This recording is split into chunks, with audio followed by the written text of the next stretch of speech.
ជំពូកទី9ភាពមិនចេះអត់ធ្មត់នឹងការខកចិត្តការប្រើប្រាស់បច្ចេកទេសនេះនៅកម្រិតទី3បានអនុញ្ញាតឲ្យសាវវូបាំងបង្កើនកម្លាំងរបស់គាត់ជាច្រើនលើក្រេក៏ដូចជាល្បឿនរបស់គាត់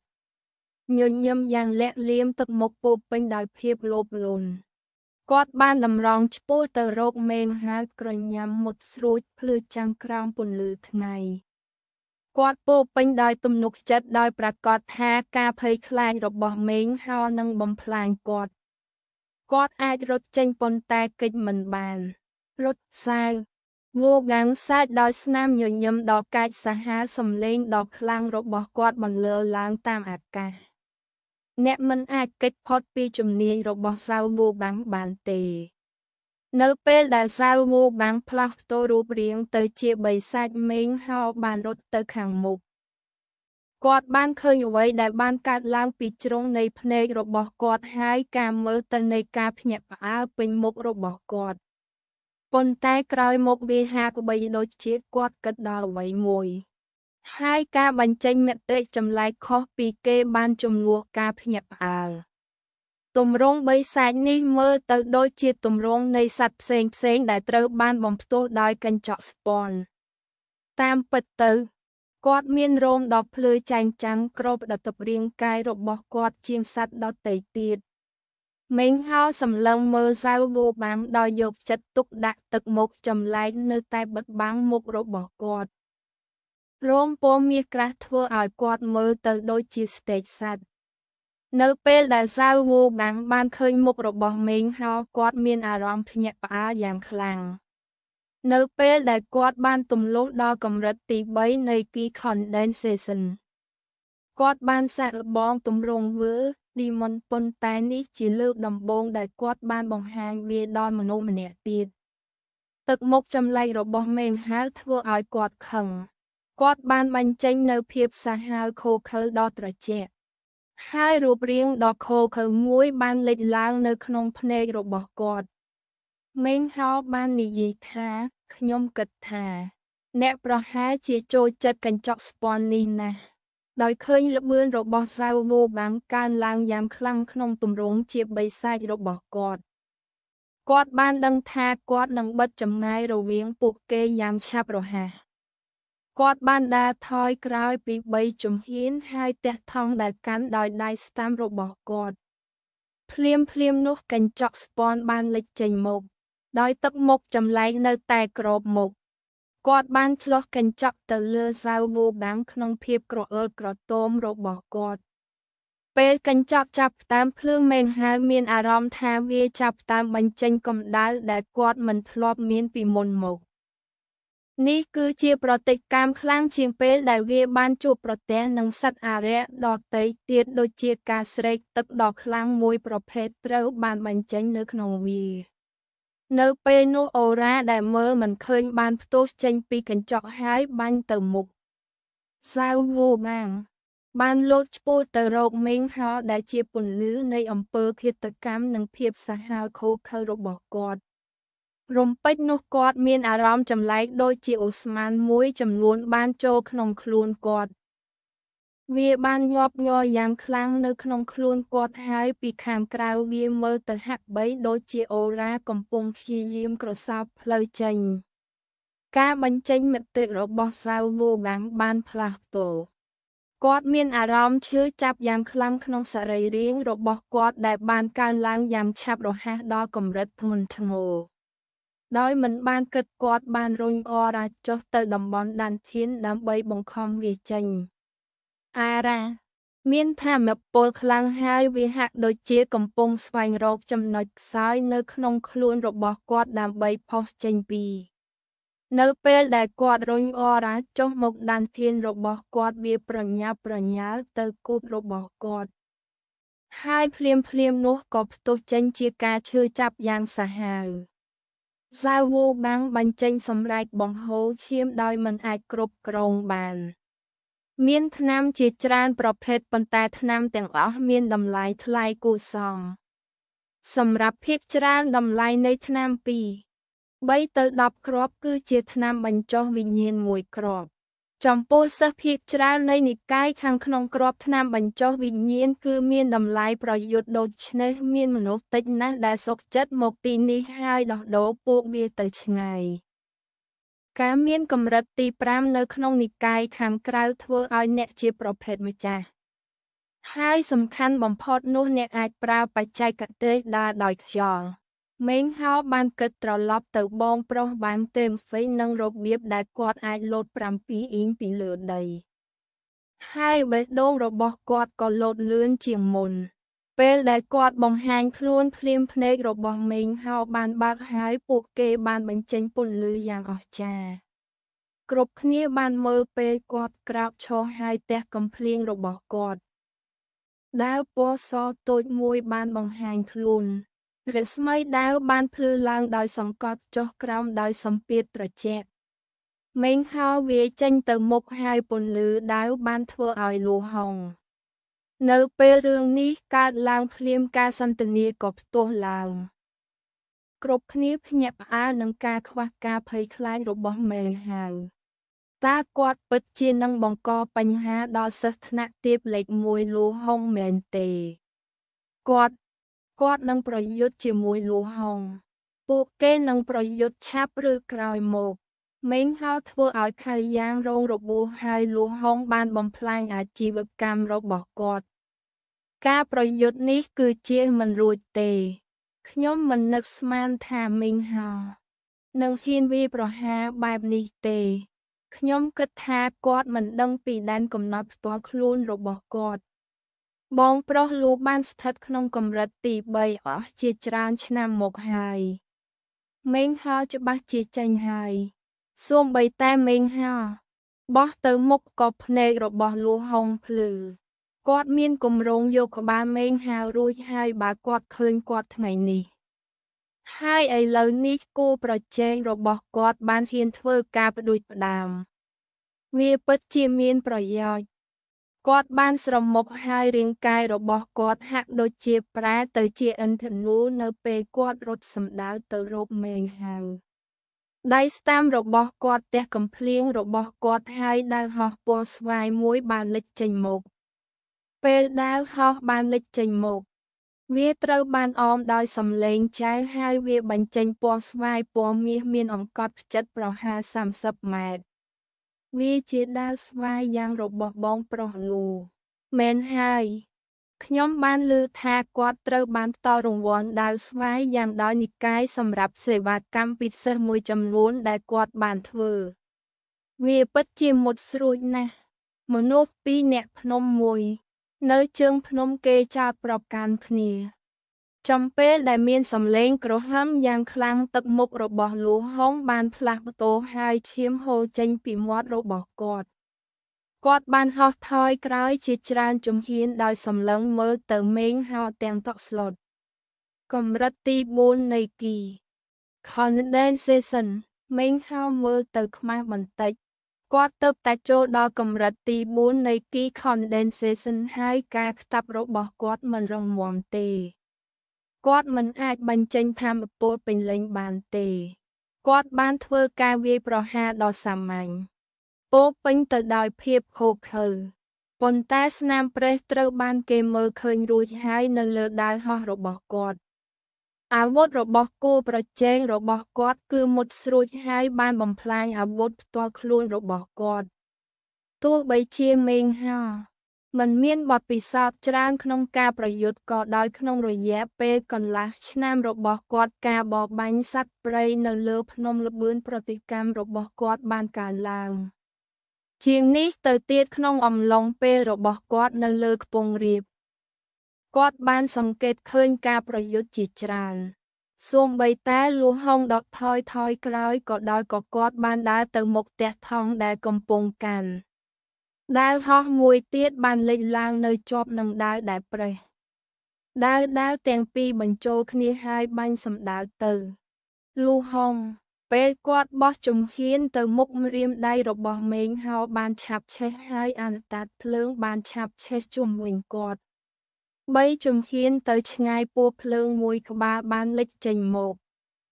ក្រាស់ដូចដៃប្រវែងប្រហែលកន្លះម៉ែត្រ វាបានបង្វិលខ្លួនទៅលើអាកាសបន្ទាប់មកបញ្ចេញសំឡេងគ្រហឹមហើយបាញ់សំដៅទៅលើលូហុងមើលទៅភ្ញាក់ផ្អើលលូហុងប្រឡាក់ឈាមចេញពីមាត់របស់គាត់ហើយងាកទៅក្រោយដោយអន្ទះសារ ភ្នែករបស់គាត់ភ្លឺដោយកំហឹងគាត់ដឹងថាដោយសារតែគាត់មានវត្ថុវេទមន្តមួយចំនួនហើយមេមហាទើបតែចូលដល់កម្រិតទី4លទ្ធផលនៃសមរភូមិនេះមិនប្រាកដនោះទេប៉ុន្តែប្រសិនបើគាត់អាចកម្ចាត់មេងហាវបានវានឹងសាមកិត្យានុភាពរបស់គាត់ចេតនាធ្វើឃាតបានភ្លឺក្នុងភ្នែករបស់គាត់ម្រាមដៃរបស់គាត់បានរំនៅពេលដែលផ្ទៃផែនដីដ៏ភ្លឺចែងចាំងទឹករស្មីបានលេចឡើងនៅក្នុងដៃរបស់គាត់បានបោះវាចោលពេលនោះវាបានផ្ទុះបំផ្លែងទៅជាព្រួញទឹករាប់មិនអស់ដែលបន្ទាប់មកបាញ់ឆ្ពោះទៅកាន់អណ្ដាតភ្លើង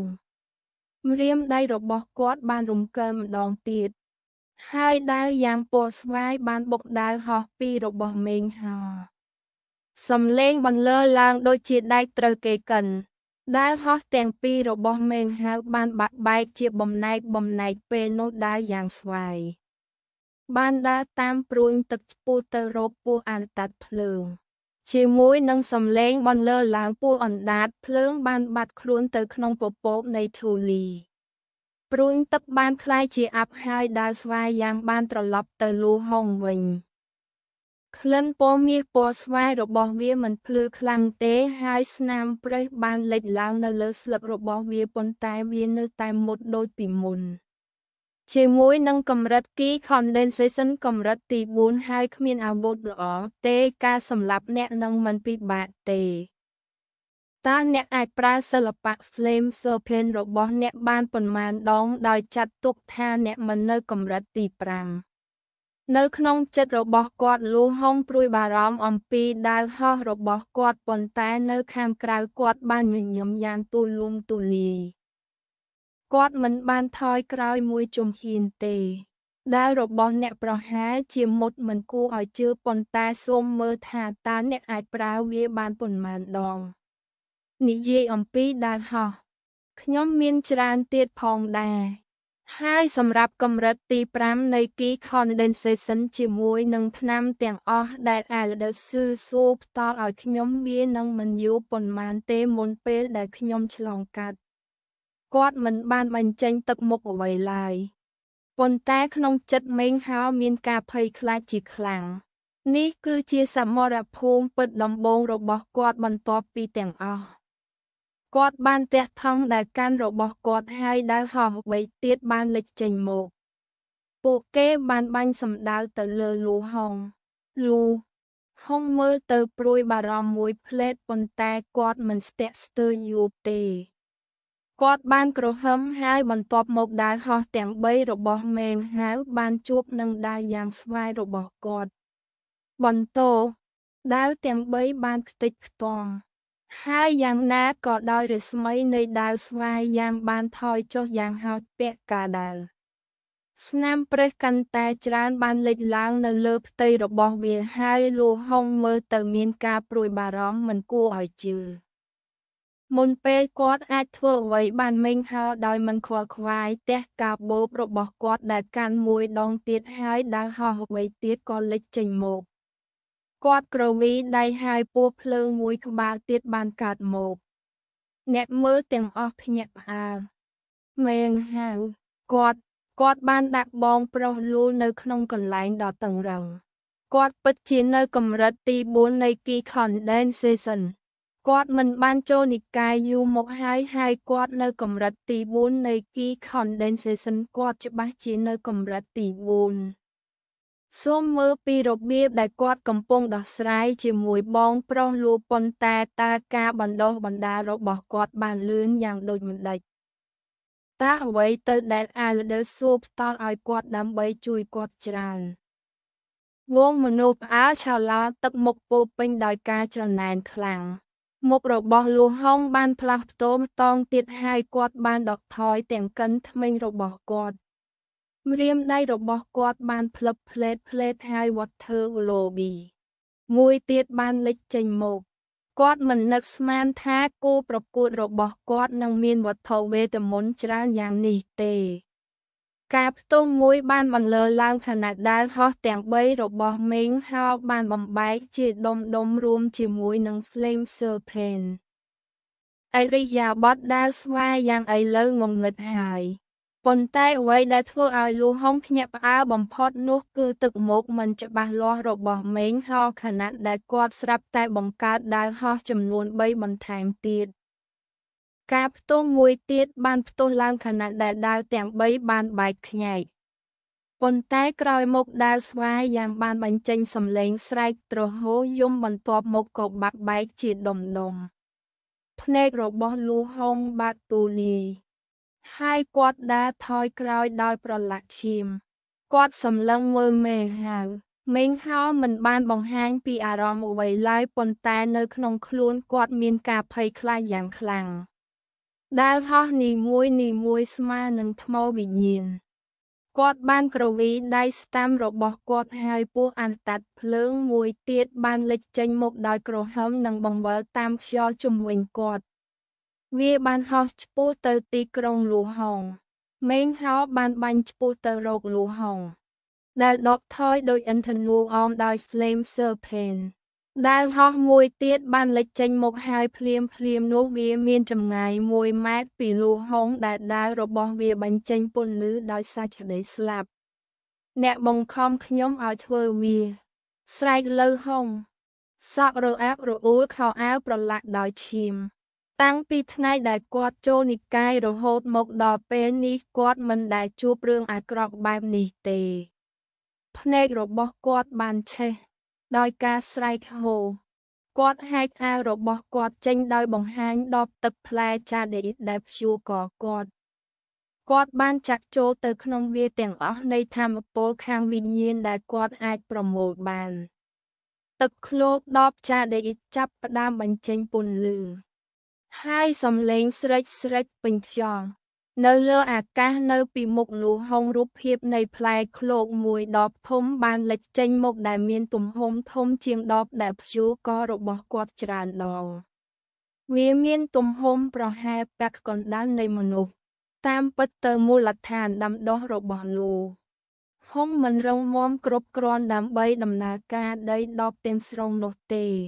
រូបភាពព្រិចភ្នែកហាក់ដូចជាវាអាចរលាយបាត់នៅពេលណាមួយ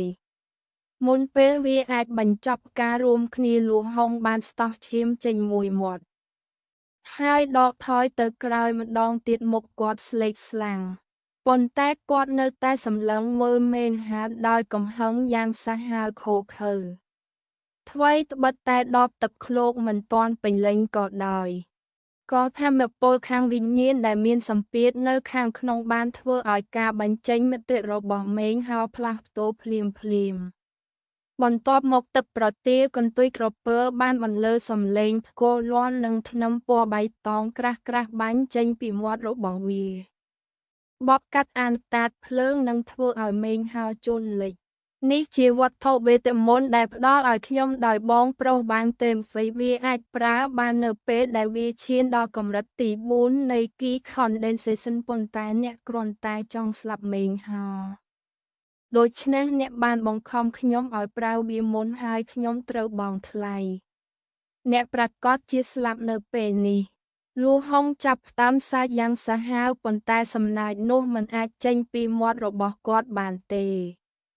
គាត់មានអារម្មណ៍តក់ស្លុត ដូចជាត្រូវរន្ទះបាញ់ គាត់សម្លឹងមើលដោយការភ្ញាក់ផ្អើល ធ្នឹមពណ៌បៃតងបានធ្លាក់ចូលទៅលើមេងហោរុញគាត់ថយក្រោយប្រហែល10 ម៉ែត្រ ទោះយ៉ាងណាក៏ដោយវាត្រូវបានរារាំងដោយខែពណ៌ផ្កាឈូក ដែលព័ទ្ធជុំវិញខ្លួនរបស់មេងហៅ នៅពេលដែលធ្នឹមពណ៌បៃតងរលាយបាត់ប្រឡោះពណ៌ផ្កាឈូកក៏ដូច្នោះដែរ វាបានបំរួញទៅជាចិញ្ចៀនត្បូងពណ៌ផ្កាឈូកដែលមេងហោកាន់នៅក្នុងដៃរបស់គាត់ ស្នាមប្រេះគ្របដល់ទប់លើផ្ទៃរបស់វា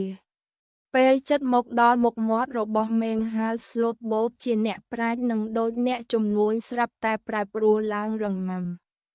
មុននឹងអ្នកបណ្ដុះបណ្ដាលមកដល់គាត់បោះជំហានទៅមុខដៃស្ដាំទះទៅមុខ ថាមពលខាងវិញ្ញាណបានហូរចេញជាមួយនឹងបន្ទោះនាងបាននិយាយថានេះគឺជាវត្ថុវេទមន្តអ្នកត្រូវតែការពារខ្លួនអ្នកនាងចាប់ផ្ដើមដើរចុះពីលើភ្នំមេងហោបាននិយាយថាសូមអរគុណជាខ្លាំងបងស្រីស៊ូតើអ្នកអនុញ្ញាតឲ្យខ្ញុំទៅជាមួយអ្នកពេលដែលអ្នកដើរគាត់ដឹងថានេះគឺជាឱកាសដ៏សំខាន់មួយនេះជាមនុស្សតែម្នាក់គត់ដែលគាត់ត្រូវពឹងលើដូច្នេះគាត់ត្រូវចូលចិត្តនាងប្រសិនបើគាត់អាចដើរជាមួយនាងតាមរយៈអាវធើសិចហើយត្រូវបានអ្នកដទៃមើលឃើញប្រហែលជាមានមនុស្សតិចណាស់ដែលសុខចិត្តរញ៉េរញ៉ៃជាមួយគាត់នាពេលអនាគតបងស្រីស៊ូស្ទាក់ស្ទ័រនាងជាមនុស្សប្រងើយកន្តើយហើយជាធម្មតាមិននិយាយអ្វីច្រើនទេនាងមិនដែលចំណាយពេលជាមួយសមាជិកនិកាយប្រុសទេហើយវាមានអារម្មណ៍ចម្លែកបន្តិចដែលមានមេងហោឈរក្បែរនាងហៀបនឹងបដិសេធប៉ុន្តែបន្ទាប់ពីគាត់និយាយចប់នាងគិតយ៉ាងខ្មាស់អៀនអំពីថ្នាំគ្រាប់កែសម្ផស្សដែលគាត់បានផ្ដល់ឲ្យនាងហើយនាងងក់ក្បាលយ៉ាងស្ងៀមស្ងាត់ព្រះច័ន្ទបានរះចុះមកលើពួកគេទាំងពីរយ៉ាងទន់ភ្លន់ពេលពួកគេដើរដោយគិតពីកម្រិតនៃអំណាចដ៏គួរឲ្យភ្ញាក់ផ្អើលនោះមេងហៅបានដឹងថាបើប្រៀបធៀបទៅនឹងកាលពីម្សិលមិញគាត់បានទទួលការចាប់កំណើតឡើងវិញយ៉ាងហ្មត់ចត់ពីមុនគាត់ជាអ្នកដាំដុះទុនខ្សោយអ្នកណាក៏អាចរុញច្រានបានឥឡូវនេះក្នុងចំណោមសិស្សកម្រិតទី3ដែលអាចកាន់កាប់តំបន់សាធារណៈមូលដ្ឋានដាំដុះរបស់គាត់គឺខ្ពស់ណាស់ដែលវាបានដាក់គាត់ជាមនុស្សម្នាក់ក្នុងចំណោមអ្នកដែលមានឥទ្ធិពលបំផុតគាត់បានគ្រវីដៃស្តាមរបស់គាត់ដោយរំភើបនិងពោះអន្តាតភ្លើងដរាបណាដៃគាត់ក្រហមរហូតដល់ជីវិតកម្ដៅរបស់វាបានពេញរួងភ្នំអមតៈភ្លាមសត្វពស់អណ្ដាតភ្លើងដ៏កាចសាហាវពោពេញដោយភាពសាហាវព្រៃផ្សៃដ៏គួរឲ្យស្ញប់ស្ញែងបានស្ដោះភ្លើងចេញប្រសិនបើគាត់បានជួបសាវវូបាំងជាមួយនឹងកម្រិតនៃធម្មពលនេះ Flame Serpent របស់គាត់នឹងហោះហើរចេញ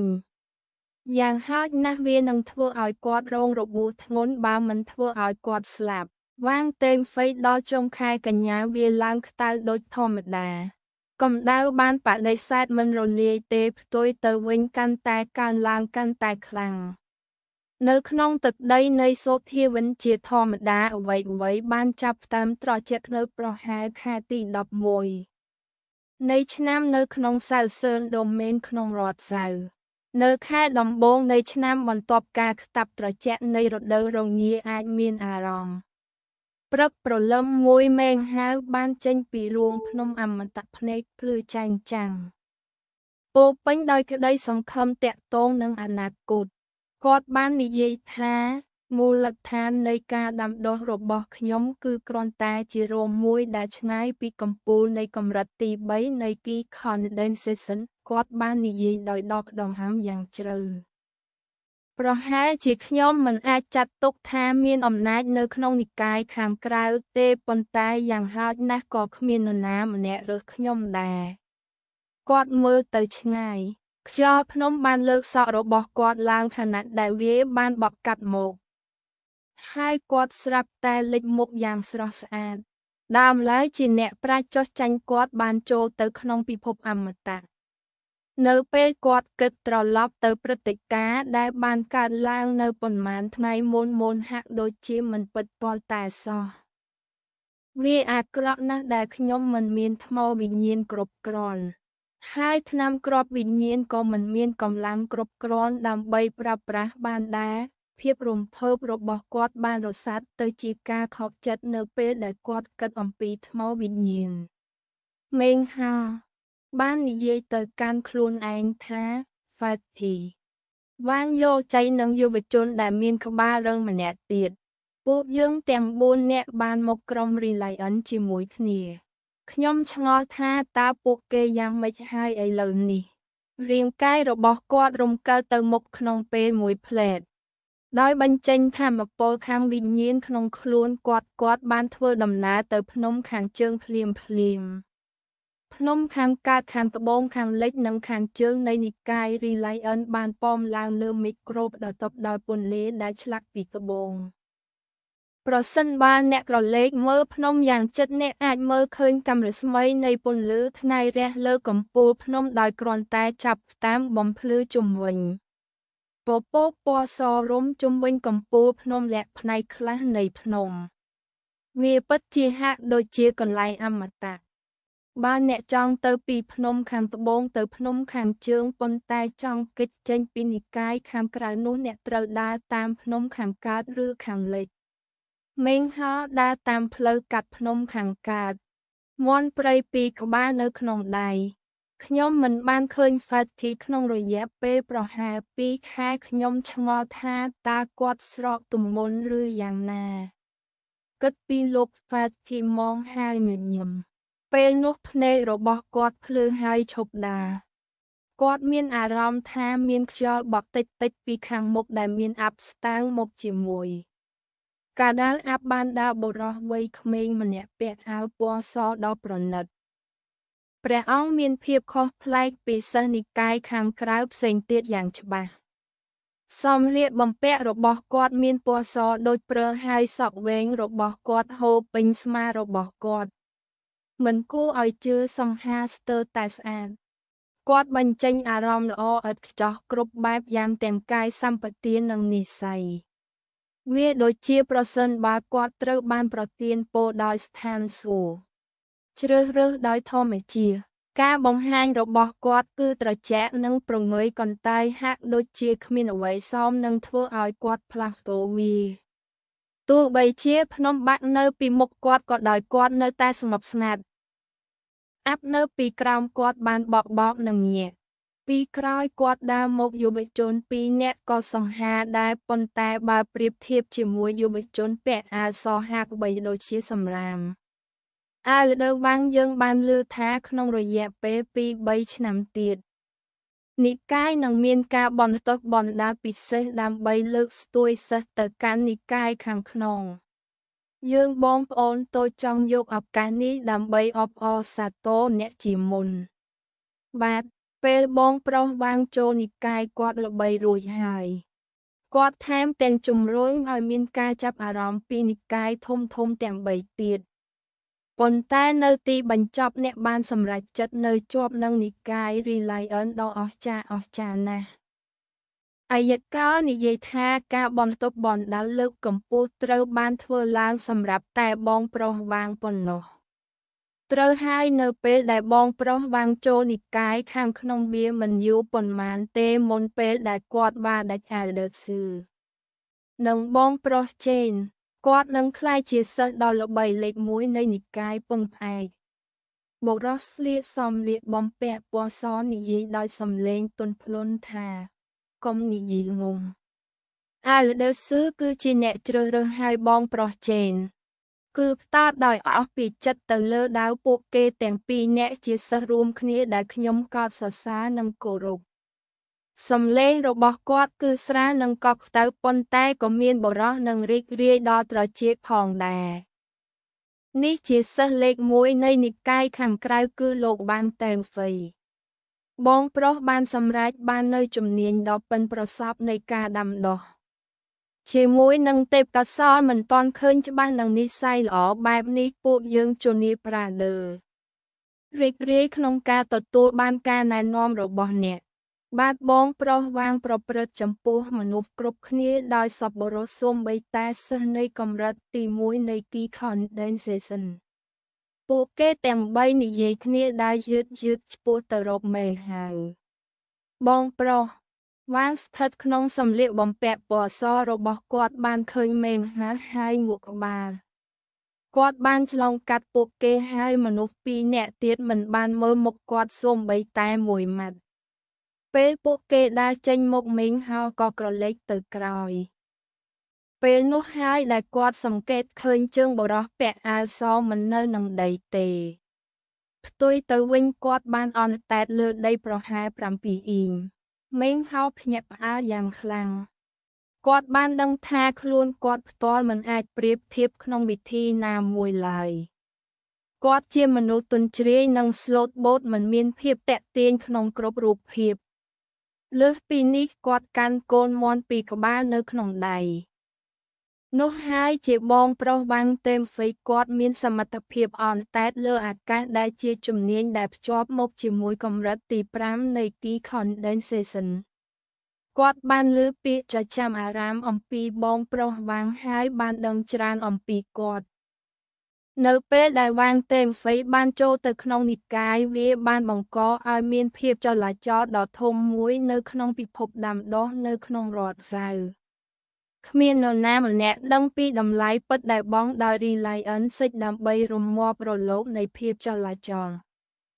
ឬហេតុអ្វីបានជាគាត់សម្រេចចិត្តស្នាក់នៅ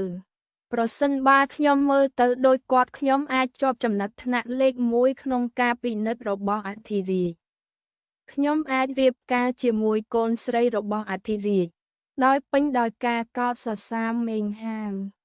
បានងៀតចេញបន្តទៅភ្នំខាងជើង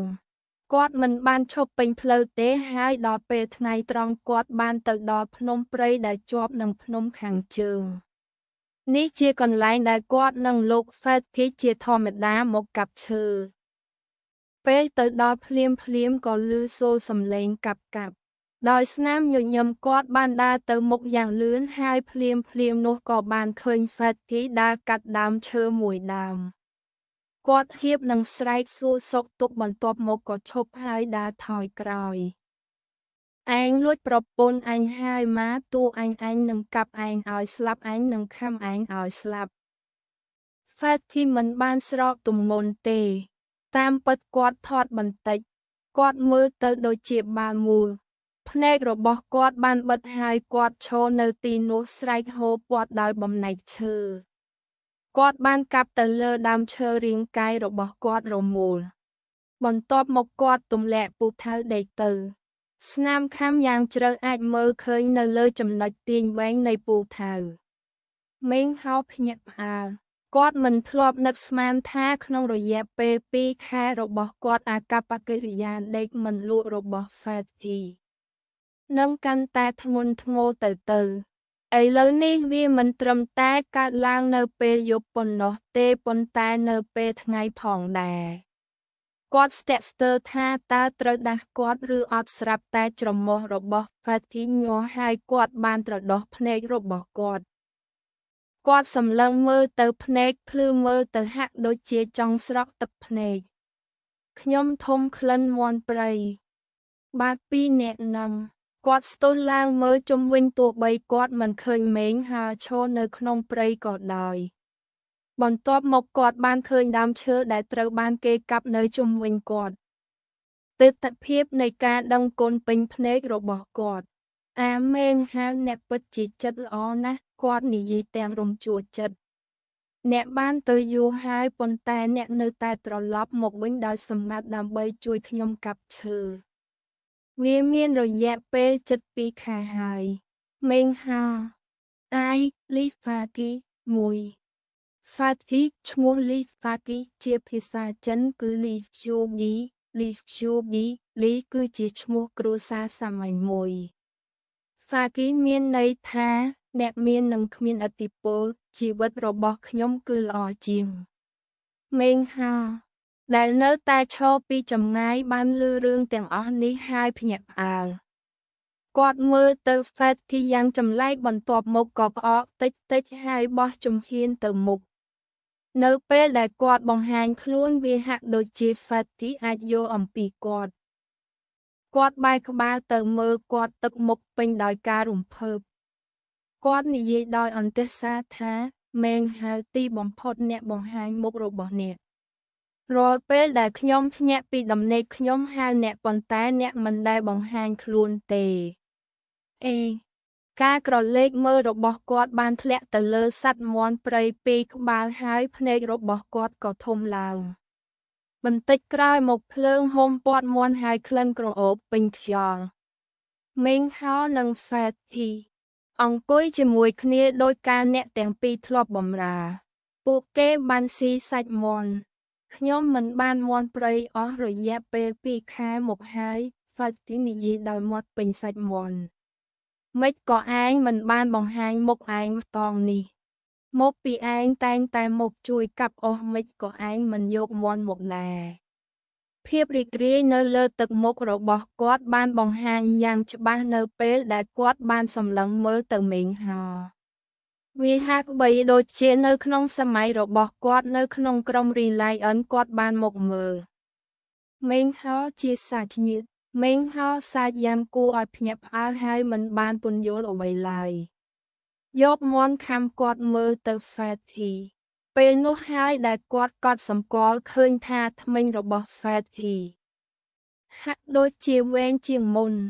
តើការបន់ទុកបន់ដារបស់អ្នកដំណើរការយ៉ាងដូចម្តេចគាត់បានសួរតើអ្នកអាចទទួលបានថាមពលខាងវិញ្ញាណដែរឬទេកុំលើកវាឡើងគាត់បាននិយាយដោយដកដង្ហើមធំខ្ញុំវឹកហាត់រាល់យប់ប៉ុន្តែអ្វីដែលចម្លែកនោះគឺខ្ញុំមិនអាចដឹងសូម្បីតែថាមពលខាងវិញ្ញាណបន្តិច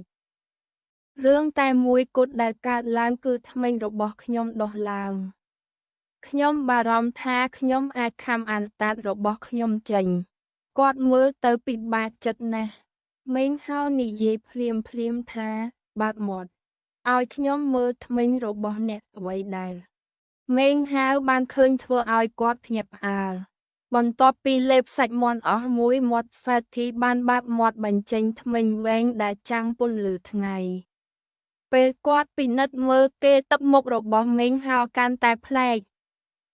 គាត់ស្ទើរតែមិនជឿគាត់អាចដឹងយ៉ាងច្បាស់ថាថាមពលខាងវិញ្ញាណដែលប្រែប្រួលនៅក្នុងធ្មេញរបស់ហ្វេធីតើហ្វេធីកំពុងវឹកហាត់យ៉ាងដូច្នេះមេងហៅគិតតើថាមពលខាងវិញ្ញាណអាចចូលទៅក្នុងធ្មេញរបស់គាត់ដោយរបៀបណាពួកគេបានក្លាយជាធ្មេញវិញ្ញាណប្រសិនបើគាត់បន្តវឹកហាត់តាមរបៀបនេះពួកគេនឹងប្រែក្លាយទៅជាកំណប់ទ្រព្យពិតគាត់ងក់ក្បាលដោយការភ្ញាក់ផ្អើលពេលវេលាបានកន្លងផុតទៅហើយមិនយូរប៉ុន្មានព្រះអាទិត្យរៀបនឹងលិចមេងហោនិងហ្វេធីជជែកគ្នាលេងដូចពីមុនគាត់បានប្រាប់ហ្វេធីទាំងអស់អំពីរឿងដែលបានកើតឡើងនៅក្នុងនិកាយខាងក្រៅលើកលែងតែកញ្ចក់ស្ពាន់ហ្វេធីបានស្ដាប់យ៉ាងរំជើបរំជួលពោពេញដោយបំណងប្រាថ្នាដើម្បីឈានដល់កម្រិតទី1នៃគី Condensation នឹងទទួលបានការផ្សព្វផ្សាយលុះដល់ពេលចេញដំណើរមេងហៅបានឲ្យថ្នាំបញ្ចុះវិញ្ញាណដល់លោក Forty គាត់បានលេបវាហើយបន្ទាប់មកពួកគេបានបែកគ្នា Forty មើលមេងហៅបាត់ខ្លួនក្នុងព្រៃមើលទៅគួរឲ្យសង្វេគបន្តិចដោយធានាថាខ្លួននឹងឧស្សាហ៍ព្យាយាមវឹកហាត់ដាំដុះគាត់មកតាមផ្លូវភ្នំខាងកើតដូច្នេះមេងហាវសម្រេចចិត្តត្រឡប់តាមភ្នំខាងលិចនេះជាលើកដំបូងរបស់គាត់ដែលឆ្លងកាត់ផ្នែកពឹងផ្អែកទាំងស្រុងលុះពេលប្រលប់គាត់កំពុងដើរក្បែរខ្ពង់រាបមួយដែលចេញពីភ្នំខាងលិចនៅលើខ្ពង់រាបមានផ្ទាំងថ្មដ៏ធំមួយបន្ទះថ្មគឺជាពណ៌នៃឈាមហាក់ដូចជាវាត្រូវបានលាបពណ៌ដោយប្រជ្រោយតួអក្សរជាច្រើនត្រូវបានឆ្លាក់នៅលើថ្មត្រជាក់តំបន់សាធារណៈកម្រិតទាបមានតួអក្សរច្រើនទៀតនៅខាងក្រៅតូចជាងវាបានពន្យល់ថាសិស្សកម្រិតទី4ពី Condensation ត្រូវបានហាមឃាត់មិនឲ្យចូលមានតែកម្រិតទី1ដល់កម្រិតទី3ប៉ុណ្ណោះដែលអាចចូលទៅក្នុងតំបន់សាធារណៈក្រឡេកមើលទៅមេងហោអាចមើលឃើញតួលេខជាច្រើនដែលជាប់តាក់ទងគ្នាក្នុងសមរភូមិ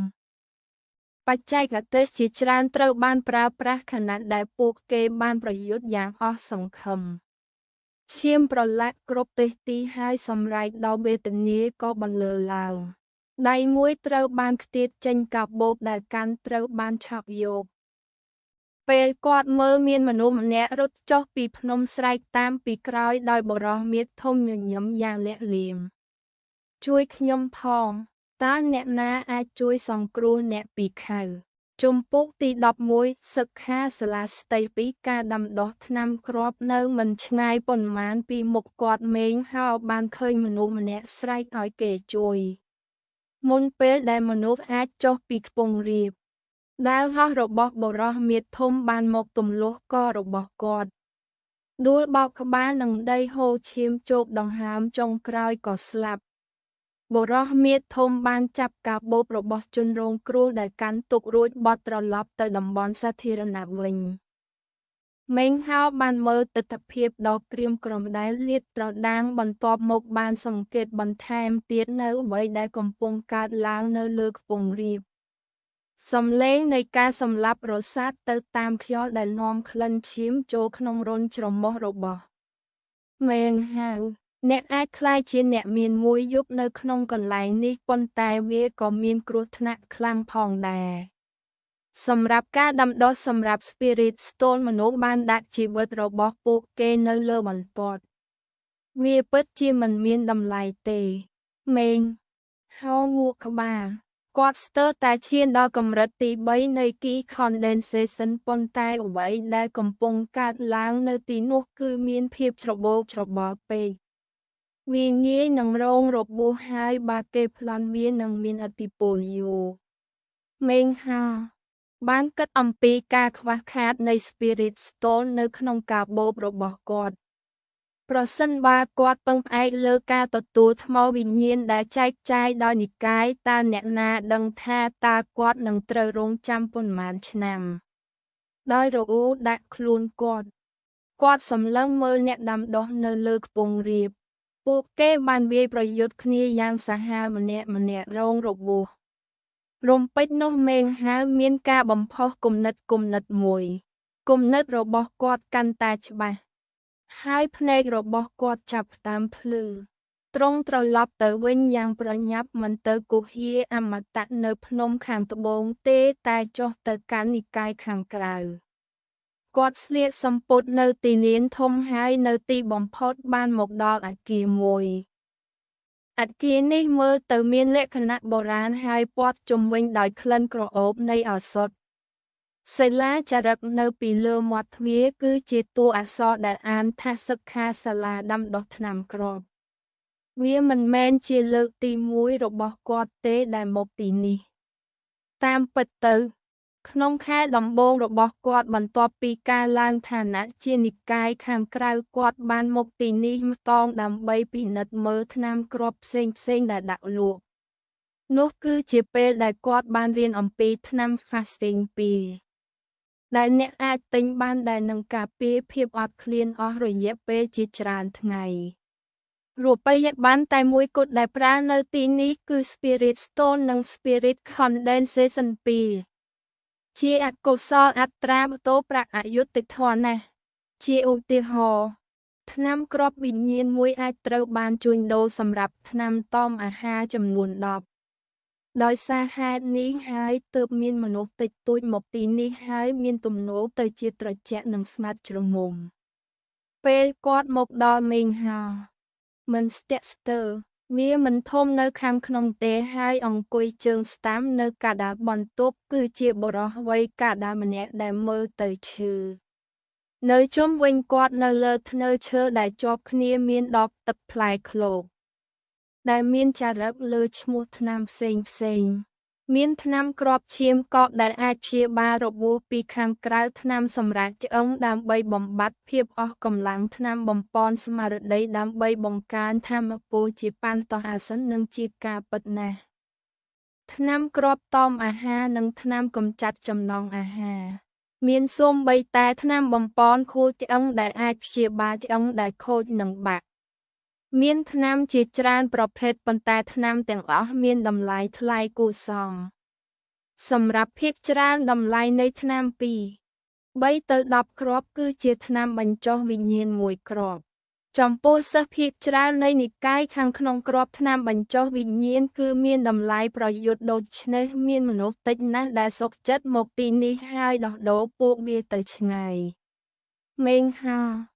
ដើរជុំវិញសិក្ខាសាលាដាំថ្នាំដោយនិយាយទៅកាន់ខ្លួនឯងភ្នែករបស់គាត់ភ្លឺបន្ទាប់មកគាត់បានដកថ្នាំគ្រាប់វិញ្ញាណចំនួន5គ្រាប់ចេញហើយដូរថ្នាំទាំងនោះមួយខ្តាប់តូចវាហាក់ដូចជាបុរសដែលឈឺមិនឃើញអតិថិជនដូចមេងហើយញឹកញាប់ទេគាត់ភ្លឺឡើងភ្លាមហុចដបទឹកថ្នាំ ដោយដាក់ដបទឹកឃ្លោកទាំងអស់ទៅក្នុងថង់ដែលកាន់របស់គាត់មេងហោបានចាក់ចេញដោយប្រយ័ត្នប្រយែងដោយធ្វើដំណើរឆ្លងកាត់ព្រៃភ្នំត្រឡប់ទៅរូងភ្នំអមតៈលុះមកដល់យប់ក៏រលត់ទៅគាត់អង្គុយផ្អៀងជើងសម្លឹងមើលទឹកប្រទាលទាំង4អ្នកប្រាជ្ញនិយាយថាបើអ្នកមិនចាយទេអ្នកនឹងមិនចំណេញទេលើកនេះខ្ញុំបានចំណាយច្រើនហើយខ្ញុំនឹងបានច្រើនជាថ្នូរនឹងការដោយលួងចិត្តខ្លួនឯងដោយរបៀបនេះគាត់បានឈរហើយចាក់ចេញពីរូងភ្នំត្រឡប់មកវិញភ្លាមជាមួយនឹងមែកឈើវែងមួយប្រហែលនឹងដៃរបស់គាត់រួមជាមួយនឹងស្លឹកធំមួយគាត់បានទាញអាវពណ៌បៃតងចេញពីថង់ដែលកាន់របស់សាវបូកដាំងហើយហែកធ្នេចេញរួចដាក់នៅមុខគាត់វាហាក់ដូចជាទំហំត្រឹមត្រូវដូច្នេះគាត់បានទាញអាវមួយទៀតចេញហែកធ្នេហើយដាក់វាជាមួយទី1គាត់បានមើលចុះពេញចិត្តបន្ទាប់មកទៀតគាត់យកស្លឹកមកហាន់ឲ្យបានក្រាស់បន្ទាប់មកគាត់បានជ្រលក់ម្រាមដៃរបស់គាត់ទៅក្នុងទឹកថ្នាំប៉ានតោះអាសិនហើយសរសេរតួអក្សរធំជាច្រើននៅលើក្រណាត់ក្នុងការសរសេរអក្សរផ្ចង់គាត់មើលវាដោយមានអារម្មណ៍ពេញចិត្តរួចបិទភ្នែកហើយចាប់ផ្ដើមធ្វើលំហាត់ដល់កដង្ហើមយប់បានកន្លងផុតទៅ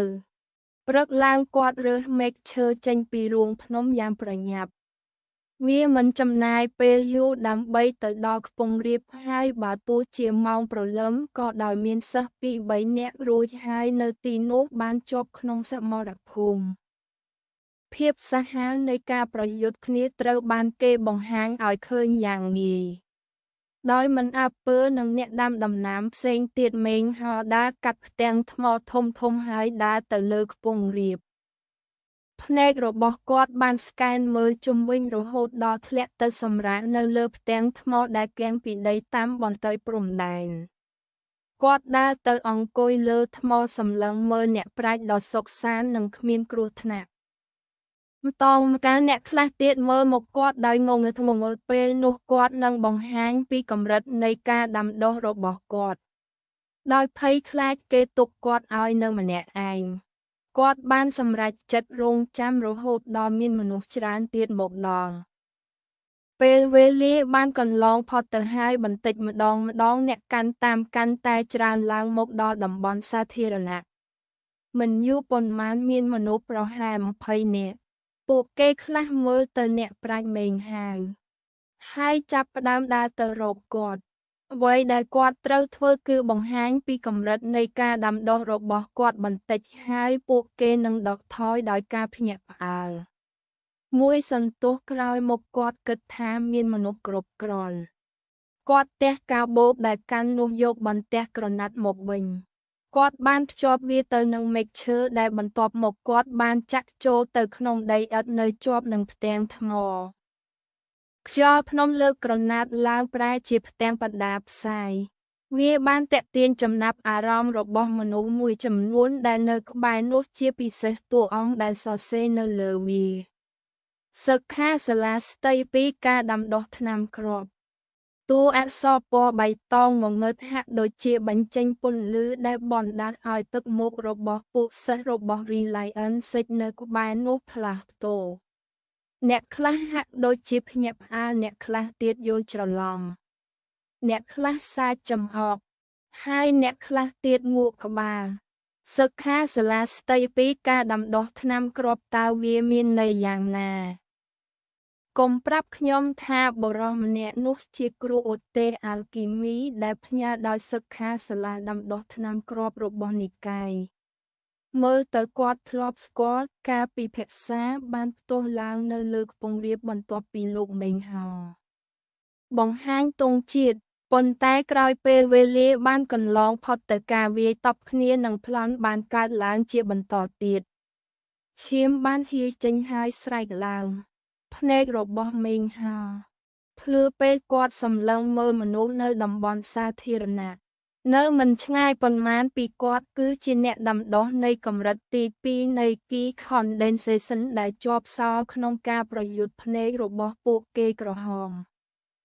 ម្នាក់ក្នុងចំណោមពួកគេមានដាវហោះរបស់គោប្រជែងរបស់គាត់ត្រូវចំស្មាឈាមបានហៀចេញហើយគាត់ហាក់ដូចជាស្ថិតក្នុងស្ថានភាពលំបាកបងមកនេះមេងហៅស្រែកបងប្រុសអ្នកប្រាជ្ញបាននិយាយថាវាគ្មានប្រាជ្ញាទេក្នុងការប្រថុយជីវិតនៅពេលរងរបួសមើលទៅអ្នកហាក់ដូចជាហូរឈាមយ៉ាងខ្លាំងពីស្មារបស់អ្នកវាគ្មានប្រយោជន៍អ្វីទេដែលអ្នកអនុញ្ញាតឲ្យខ្លួនអ្នកស្លាប់ខ្ញុំមានថ្នាំគ្រាប់ឈាមនៅទីនេះពីសិក្ខាសាលាបន្ទាស់គ្រាប់ថ្នាំវាអាចព្យាបាលរបួសដោយដាវនៅលើរាងកាយរបស់អ្នកក្នុងរយៈពេលតិចជាងការដកដង្ហើម3 ដងខណៈដែលមេងហាវធ្វើការលក់របស់គាត់អ្នកប្រយុទ្ធទាំងពីរនាក់មិនអើពើនឹងគាត់ហើយបន្តប្រយុទ្ធទៀតភ្នែករបស់ Cultivator ដែលរងរបួសបានឡើងក្រហមហើយរបួសនៅលើស្មារបស់គាត់កាន់តែអាក្រក់ទៅបន្ទាប់មកឈាមហូរចេញពីទ្រូងរបស់គាត់ខណៈដែលដាវហោះរបស់គោប្រជែងរបស់គាត់បានវាយគាត់ម្តងទៀតមេងហោនៃអតិថិជនសាតានុពលដំបូងរបស់គាត់បានដាស់តឿនថាមើលអ្នកបានរងរបួសម្តងទៀតប្រញាប់មកទិញថ្នាំគ្រាប់ឈាមកកចុះបើមិនដូច្នេះទេអ្នកប្រហែលជាចាញ់ហើយអ្វីដែលអ្នកត្រូវធ្វើគឺផ្ដល់ឲ្យខ្ញុំនៅ Spirit Stone មួយហើយខ្ញុំនឹងផ្ដល់ឲ្យអ្នកនៅថ្នាំគ្រាប់ Coagulation ឈាមវាពិតជាមានតម្លៃណាស់អ្នកដាំដុះដែលរងរបួសបានគ្រហឹមថាបិទមាត់ហើយដកថយមួយជំហានសិក្ខាសាលាស្ដីពីការដាំដុះថ្នាំគ្រាប់គឺជាការរុះរើប៉ុន្តែពួកគេគិតថ្លៃថ្នូរវិញ្ញាណមួយសម្រាប់ថ្នាំគ្រាប់ឈាមចំនួន5អ្នកកាន់តែអាក្រក់ទៅឯវាមិនថ្លៃទេជីវិតអ្នកមានតម្លៃជាងថ្មវិញ្ញាណទៅទៀតប្រសិនបើអ្នកស្លាប់នោះថ្មវិញ្ញាណរបស់អ្នកទាំងអស់នឹងជារបស់អ្នកដទៃអ្វីដែលអ្នកត្រូវធ្វើគឺទិញថ្នាំឲ្យខ្ញុំខ្លះហើយបន្ទាប់មកអ្នកនឹងមានឱកាសឈ្នះនឹងឆក់កាបូបរបស់គោប្រកួតទាំងអស់សម្រាប់តម្លៃថ្មវិញ្ញាណតែមួយថ្លៃណាស់មែនទេមេងហោឈោប្រហែលជាពាក្យរបស់គាត់បានប៉ះពាល់ដល់អ្នកដាំដុះដែលរងរបួសគាត់បានផ្សួរថយក្រោយពី3ជំហានដោយស្ទាក់ស្ទើរបង្ហាញមុខរបស់គាត់ដ៏មិត្តគូប្រជែងរបស់បុរសនោះក្រហមហើយចង្អុលដាវហោះរបស់គាត់បើឯងរញ៉េរញ៉ៃរឿងខ្ញុំនោះក្រោយខ្ញុំសម្លាប់បុរសនេះហើយខ្ញុំនឹងមកតាមឯងខ្ញុំនឹងទិញវាបុរសរងគ្រោះបាននិយាយថាបុរសរងគ្រោះបានតាក់ថងដែលកាន់នឹងផលិតថ្មវិញ្ញាណដែលគាត់បានបាញ់សម្ដៅទៅលើមេងហោបានចាប់វាចេញពីអាកាសហើយបោះថ្នាំគ្រាប់ឈាមកកមកវិញអ្នកដាំដុះចាប់វាដាក់លើរបួសស្មាវាឈប់ហូរឈាមស្ទើរតែភ្លាមស្រស់ស្រាយស្មារតីរបស់គាត់រស់ឡើងវិញគាត់បានលោតចូលទៅក្នុងការប្រយុទ្ធរំពេចនោះគោប្រកួតរបស់គាត់បានដកថយឈាមហូរចេញពីទ្រូងដែលរងរបួសរបស់គាត់មេងហោបាននិយាយដោយផ្លាស់ប្តូរអតិថិជនថាបងប្រុសគោប្រជែងរបស់អ្នកបានទិញថ្នាំបញ្ចុះឈាមរបស់ខ្ញុំមួយគ្រាប់ហើយឥឡូវនេះមានថាមពលខ្លាំងខ្ញុំគិតថាប្រសិនបើអ្នកមិនទិញមួយផងដែរអ្នកនឹងប្រឈមមុខនឹងគ្រោះថ្នាក់ច្រើនខ្ញុំមិនត្រឹមតែមានថ្នាំបញ្ចុះឈាមប៉ុណ្ណោះទេខ្ញុំក៏មានថ្នាំបំប៉នឆ្អឹងដើម្បីទប់ទល់នឹងភាពអស់កម្លាំងផងដែរខ្ញុំនឹងផ្ដល់ឲ្យអ្នកនៅមួយគ្រាប់សម្រាប់2គ្រាប់វិញ្ញាណអ្នកបុរសទី1និយាយដោយកំហឹងគាត់មិនដឹងថាត្រូវនិយាយអ្វីទេតើនេះជាក្មេងប្រុសម្នាក់នៅហាងថ្នាំគ្រាប់នៅទីនេះដើម្បីជួយគាត់ឬធ្វើឲ្យគាត់ឈឺចាប់គាត់ទើបតែចេញពីស្ថានភាពដ៏វេទនាទៅជាក្តីសង្ឃឹមមួយបន្ទាប់មករឿងនេះបានកើតឡើងគាត់វាយប្រហារដោយកំហឹងកាន់តែខ្លាំងឈុតនៅពីមុខគាត់គឺដូចគ្នានឹងពេលគាត់ទិញថ្នាំមេងហោបាននិយាយដោយតាក់ទាញដោយកាន់ថ្នាំនៅក្នុងដៃរបស់គាត់ថាប្រសិនបើអ្នកឈ្នះនោះអ្នកពិតជាកំពុងចំណាយលើថ្មវិញ្ញាណរបស់នរណាម្នាក់លើថ្នាំ វាពិតជាមានតម្លៃណាស់បុរសដែលបានទិញថ្នាំមួយគ្រាប់រួចមកបាននិយាយថាខ្ញុំនឹងយកវាទៅអ្នកដាំដុះដែលកាន់ដៃពីដើមបាននិយាយថាខូចហើយប្រគល់វាឲ្យខ្ញុំចុះបើទោះជាគាត់ស្អប់មេងហើយក៏ដោយពេលដែលលឺបុរសផ្សេងទៀតទាមទារថ្នាំធ្វើឲ្យគាត់ក្រវីធ្មេញហើយបើកមាត់ខ្ញុំនឹងឲ្យថ្មវិញ្ញាណ3បងប្រុសគាត់ឲ្យ3បើអ្នកមិនអាចលើសនេះបានទេខ្ញុំត្រូវតែឲ្យថ្នាំទៅគាត់ប្រយ័ត្នខ្ញុំនឹងឲ្យ4បងប្រុសគាត់ផ្ដល់ជូន4 5 មិនអីទេខ្ញុំបោះបង់ចោលស្លាប់ទៅអ្នកដាំដុះដែលពីដើមបានកាន់ដៃខាងលើបានងាកមកលើមេងហោដោយកំហឹងដំបូងឡើយការប្រយុទ្ធគឺសាមញ្ញណាស់ប៉ុន្តែនៅពេលដែលមេងហោចូលរួមអ្វីក៏ស្មុគស្មាញគាត់បានហោះឆ្ពោះទៅរកមេងហើយចេតនាសម្លាប់មនុស្សពេញមុខគោលបំណងចង់សម្លាប់គាត់ពេលចិត្តមកដល់មុខមាត់របស់មេងហៅស្លុតបូបជាអ្នកប្រាជ្ញនឹងដូចអ្នកជំនួញស្រាប់តែប្រែប្រួលឡើងរឹងមាំមុននឹងអ្នកបណ្ដុះបណ្ដាលមកដល់គាត់បោះជំហានទៅមុខដៃស្ដាំទះទៅមុខថាមពលខាងវិញ្ញាណបានហូរចេញជាមួយនឹងបន្ទោះអ្នកដាំដុះបានហោះត្រឡប់មកវិញដោយសំឡេងគ្រហឹមដែលពោពេញដោយថាមពលខាងវិញ្ញាណនៃកម្រិតទី3នៃ Key Condensation របស់មេងហៅការវាយប្រហារនោះបានធ្វើឲ្យគាត់សន្លប់មេងហៅឆក់យកកាបូបដែលកាន់របស់គាត់ហើយបន្ទាប់មកទឹកមុខស្រងោកស្រងាត់របស់គាត់បានផ្លាស់ប្ដូរហើយគាត់បានក្លាយជាអ្នកប្រាជ្ញទន់ខ្សោយម្តងទៀតអ្នកមើលទាំងអស់ភ្ញាក់ផ្អើលគាត់និយាយដោយអៀនខ្មាស់ដោយមើលទៅហាក់ដូចជាខ្មាស់អៀនបន្តិចថាបងប្រុសខ្ញុំជឿថាអ្នកទើបតែផ្ដល់ឲ្យខ្ញុំនៅថ្មវិញ្ញាណ6មុខអ្នកដាំម្នាក់ទៀតស្លេកហើយខ្លួនញ័រគាត់បានសម្លឹងមើលទៅមេងហាត់ដោយការភ្ញាក់ផ្អើលនិងភ័យខ្លាចតើគាត់អាចនឹកស្មានដល់យ៉ាងណាថាអ្វីនឹងคล้ายទៅជាបែបនេះតើមនុស្សទន់ខ្សោយនិងទន់ខ្សោយនេះអាចផ្លាស់ប្ដូរបានយ៉ាងដូចម្ដេចវាស្ទើរតែដូចជាអ្វីដែលគាត់ទើបតែបានឃើញគឺជាសុបិនមួយជំពូកទី12ជំរាបសួរ Elder Series សួរទិដ្ឋភាពដែលបានតាក់ទាញចំណាប់អារម្មណ៍អ្នកដាំដំណាំផ្សេងទៀតដែលនៅក្បែរនោះបានធ្វើឲ្យការបញ្ចេញមតិរបស់ពួកគេផ្លាស់ប្ដូរមនុស្សជាច្រើនហាក់ដូចជាបាត់បង់ដោយមិនប្រាកដថាមានអ្វីកើតឡើងប៉ុន្តែឥឡូវគេដឹងហើយថាមេងហៅមិនមែនជាអ្នកបង្កហេតុទេទោះបីជាគេមិនដឹងច្បាស់ថាមានរឿងអ្វីកើតឡើងក៏ដោយក៏អតិថិជនដំបូងដែលញាប់ញ័ររបស់មេងហៅបានធ្វើ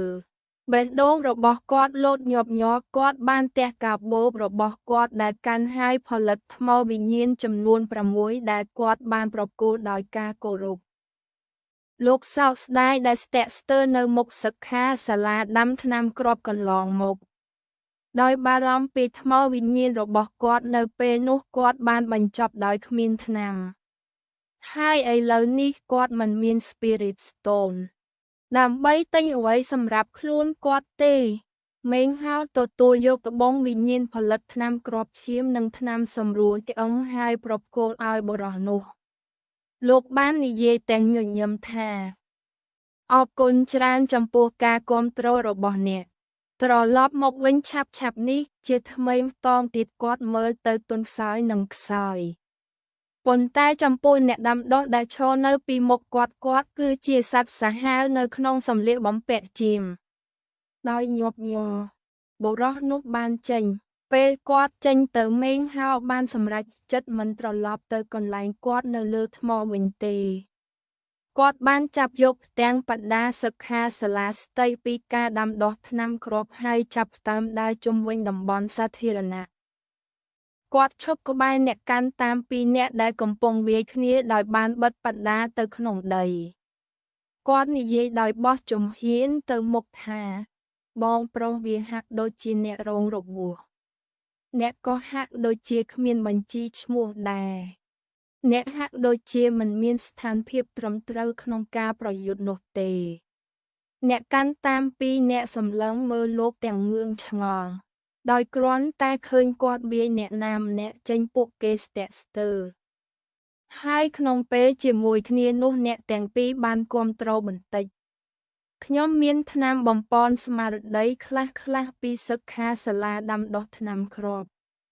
យកមួយទៅអ្នកនឹងបានថាមពលឡើងវិញទាំងស្រុងជ័យជំនះរបស់អ្នកត្រូវបានធានាដោយសារថ្ងៃនេះជាថ្ងៃបើកអាជីវកម្មរបស់យើងវាមានតម្លៃត្រឹមតែថ្មវិញ្ញាណមួយប៉ុណ្ណោះងាយស្រួលប៉ុណ្ណាមេងហោបន្តដើរទៅមុខទឹកមុខពោពេញដោយភាពស្មោះត្រង់បុរសដែលគាត់បានផ្ដល់កន្លែងលក់ឲ្យគាត់បាននិយាយថាខ្ញុំមានថ្នាំព្យាបាលមួយចំនួនរួចហើយគាត់បានទះកំភ្លៀងរបស់គាត់ហើយថ្នាំធ្វើឲ្យស្រស់វិញ្ញាណមួយបានលេចចេញមកដែលគាត់បានចូលទៅក្នុងមាត់របស់គាត់ពេលឃើញបែបនេះមេងហៅដកដង្ហើមធំគាត់បានមើលអតិថិជនដំបូងរបស់គាត់មួយរយៈមុនពេលកំណត់ថាគាត់គ្មានថ្នាំគ្រាប់ដោយក្អកស្រាលគាត់មើលទៅបុរសទីពីរដែលឈរនៅពីមុខគាត់បុរសនោះផ្ដល់ថ្នាំត្រជាក់បន្ទាប់មកផលិតថ្នាំដោយខ្លួនឯងហើយលេបវាទាំងដកដង្ហើមធំប៉ុន្តែមេងហោមិនបានខូចចិត្តទេគាត់បានវិលត្រឡប់ទៅផ្ទាំងថ្មវិញដោយបន្តមើលអ្នកទាំងពីរ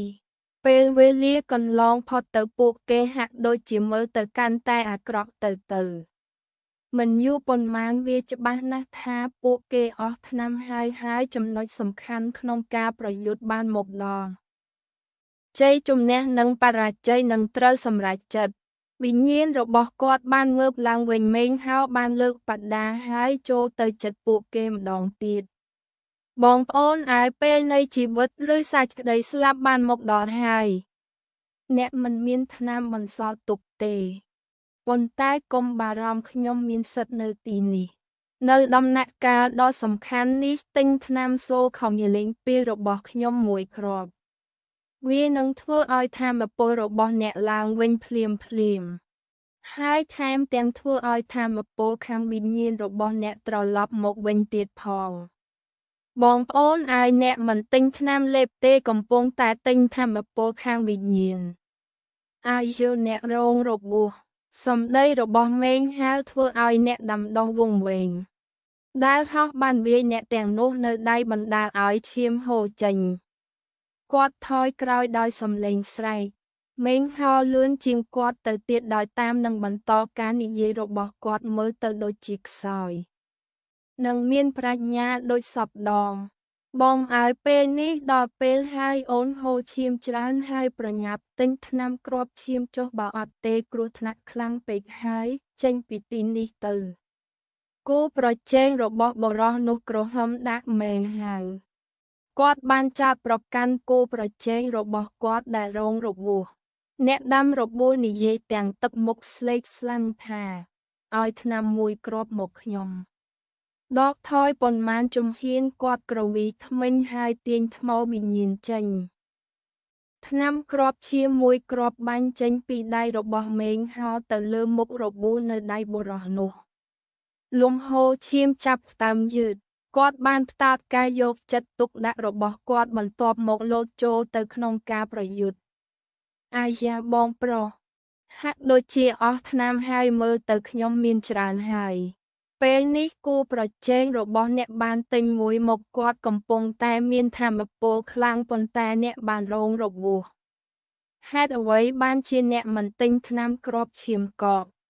អូអត់ទេឯងត្រូវវាយម្តងទៀតឯងប្រកាសជានឿយណាយយឺតហើយកុំបាក់ទឹកចិត្តអីបងប្រុសខ្ញុំនៅមានថ្នាំបំប៉នចឹងថ្មវិញ្ញាណមួយគ្រាប់សម្រាប់មួយគ្រាប់អ្នកគួរតែទិញថ្នាំឲ្យឆាប់អ្នកប្រាជ្ញបាននិយាយថាថ្មវិញ្ញាណមានតម្លៃប៉ុន្តែជីវិតមានតម្លៃមិនអាចកាត់ថ្លៃបានមេងហៅគូរង្វង់ពួកគេយឺតប្រាកដណាស់ពួកគេអស់ថ្នាំហើយមិនយូរប៉ុន្មានពួកគេបានចាប់ផ្ដើមទិញដោយមានសម្ពាធពីគ្នាទៅវិញទៅមកពួកគេបានទិញបន្តិចបន្តួចការប្រយុទ្ធកាន់តែធ្ងន់ធ្ងរ ការប្រយុទ្ធរបស់ពួកគេនៅថ្ងៃនេះគឺខ្លាំងជាងការប្រយុទ្ធធម្មតា4ទៅ5ដងដើមឡើយវាជាការប្រយុទ្ធដ៏សាមញ្ញមួយប៉ុន្តែជាមួយនឹងសិក្ខាសាលាស្តីពីការដាំដុះថ្នាំគ្រាប់នៅទីនេះអ្វីៗមានភាពស្មុគស្មាញជាមួយនឹងការប្រយុទ្ធដ៏គ្រោះថ្នាក់របួសកើតឡើងទាំងពីរមិនអាចបំបែកបានទេផ្លុំទីបំផុតបុរសទាំងពីរនាក់នេះអស់ថាមពលអស់ហើយពួកគេធ្លាក់ទៅដីសន្លប់ស្ទោកស្ទឹងលេបថ្នាំលេបអស់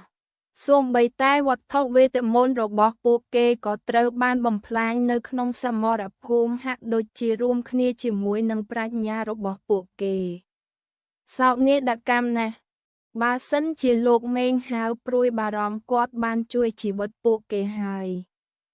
ឬយ៉ាងហោចណាស់មួយជីវិតដោយលើកបដារបស់គាត់ដើរម្តងទៀតជំវិញខ្ពង់រាបហើយម្តងទៀតបានរកឃើញអ្នកដាំដុះ2នាក់ដែលជាប់សោរក្នុងការប្រយុទ្ធដ៏សាហាវ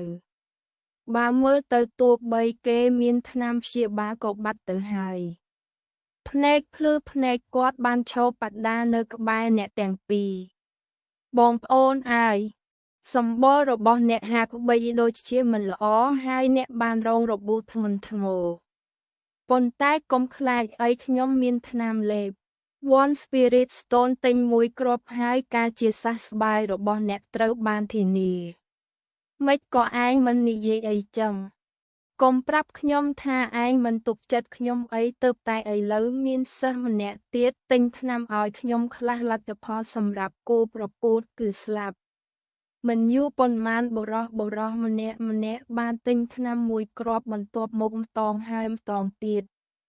រហូតដល់ពួកគេគ្មានគ្រាប់វិញ្ញាណទៀតទេបន្ទាប់ពីការប្រយុទ្ធដ៏ជូរចត់ជាច្រើនពួកគេបានបញ្ចប់ការប្រយុទ្ធរបស់ពួកគេដោយស្មើដោយគ្មានអ្វីដែលបង្ហាញសម្រាប់វាលើកលែងតែថង់ទទេ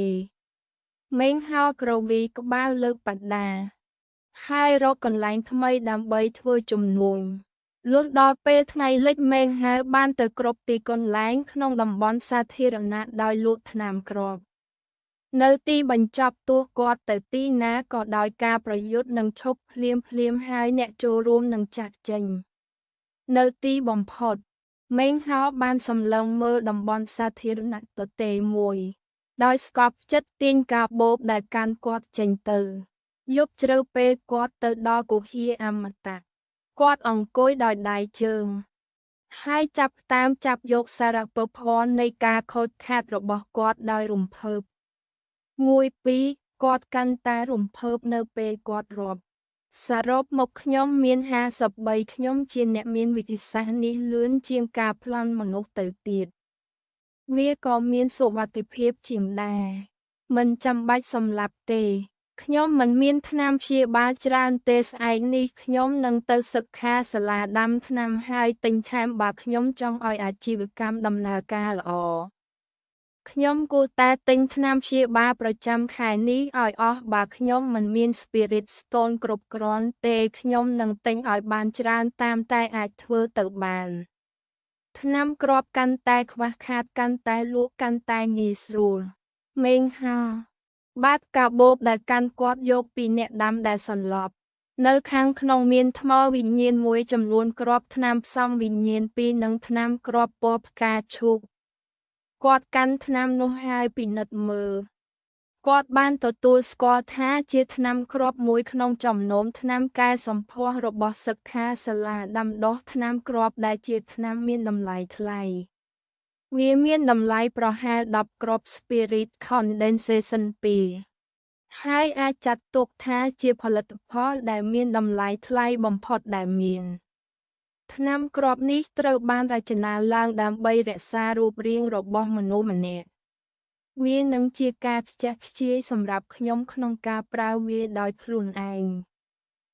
គាត់បានគិតថាម្ចាស់មុនច្បាស់ជាកំពុងព្យាយាមបញ្ចូលខ្លួនគាត់ទៅសិស្សស្រី